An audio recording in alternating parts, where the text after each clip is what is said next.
Hello, Persuasive Communication students. Welcome to Monday and Module 3. Now, I realized as I was taping this at now 2 o'clock in the afternoon or later that I have a very busy Monday and I'm having trouble getting our module open before this 3 o'clock time. So, I hope that's good for you. What I'm about to say is that I would like to start extending your assignments to Monday evenings at midnight rather than Sunday evenings.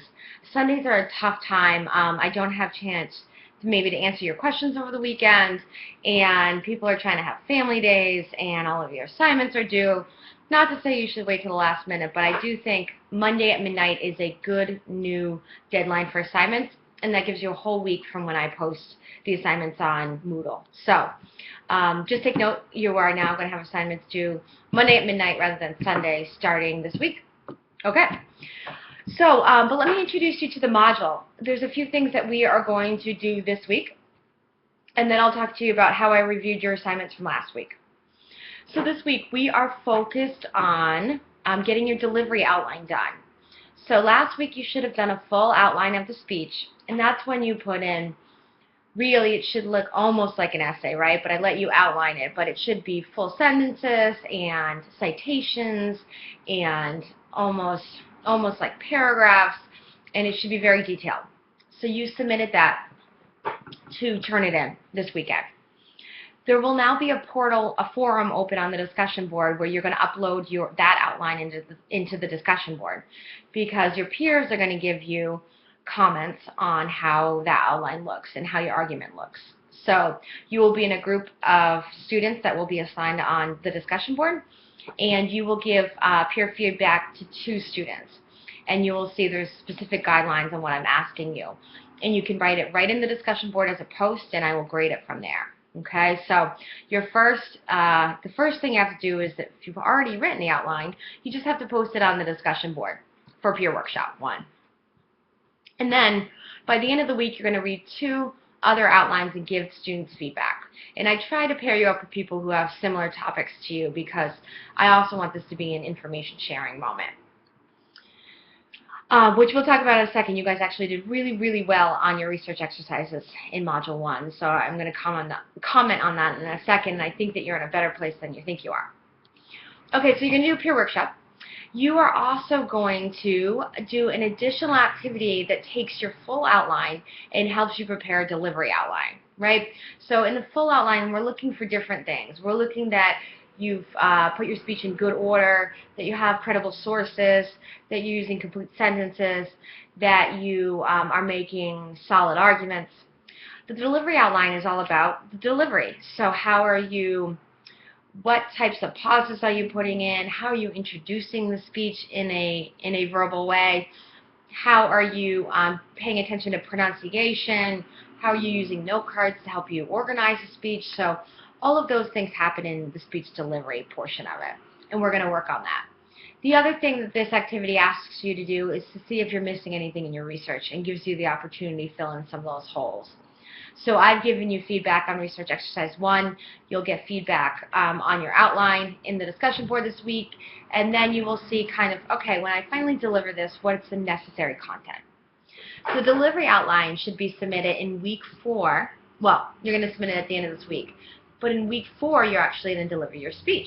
So you will have done a full outline at that point. You'll have done a delivery outline. You'll fill in the gaps of your research.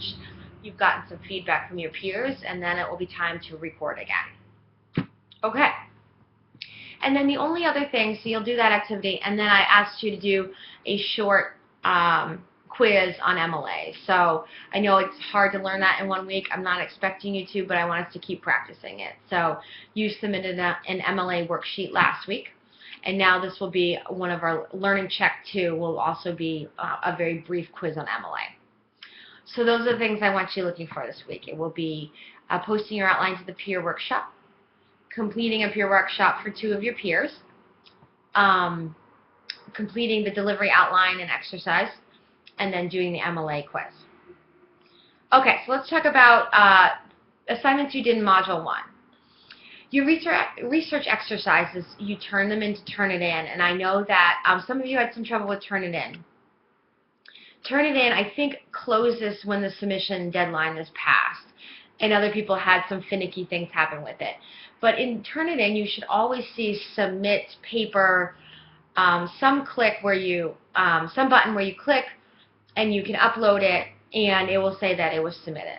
Okay, if you're not seeing that, I think it may have been that either the due date closed, or you might have to talk to IT about your particular Moodle, because you should have the ability just to upload a paper right and turn it in. And we're going to use Turnitin for all of your formal assignments, so I want us to figure this out.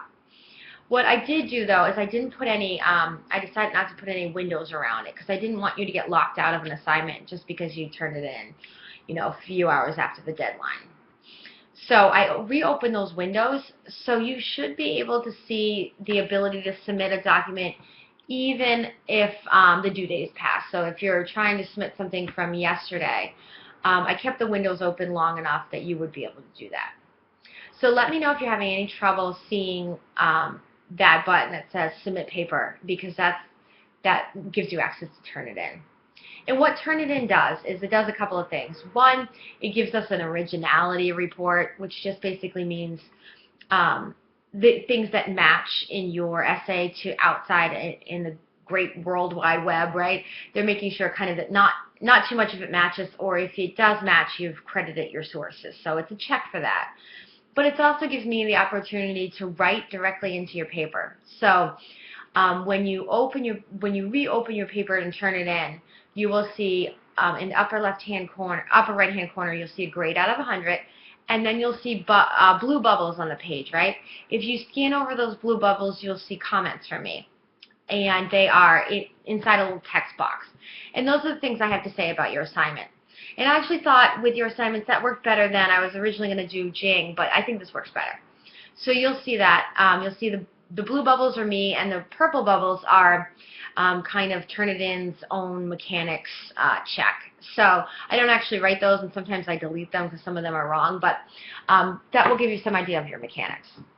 So make sure you go back into Turnitin, you see your grade, and you also see the document under grade mark. You have to click that tab, and you'll see my my comments. And I will do a really quick Jing that walks you through that as well, so that you know what to look for and turn it in. Then the other two things are I graded your learning check, so you will see that under your grades.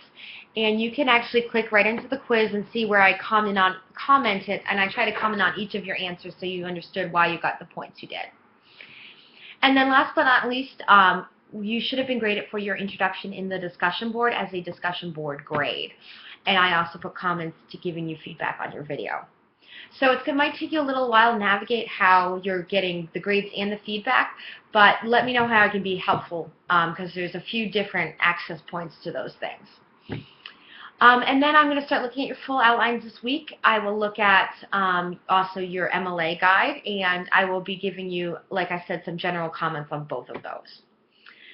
So I think that's kind of where we're at right now. Things I want you to think about for your upcoming video is, we talked about Kaltura till we're blue in the face last week, and we do need you to use YouTube or some other form of videoing that you can share with the class, because you will be sharing that first presentation in Module 4 with the class. The other thing is, make sure that you understand Turnitin, and you can see my comments in Turnitin and let me know if you can. And last but not least, well, two more things. One is your assignments will now be due Monday at midnight. So you will see everything populate from my end by Monday afternoon-ish, and then you will have until Monday of next week to get things in. And then also, I will have phone conferences again. I thought that worked out really well. I had good conversations. We were able to clear some things up pretty quickly. So you will see times for phone conferences, and take advantage of that if you'd like to just do a quick check-in on the class. All right, have a great week 3, and you will be hearing from me again. All right, best everyone.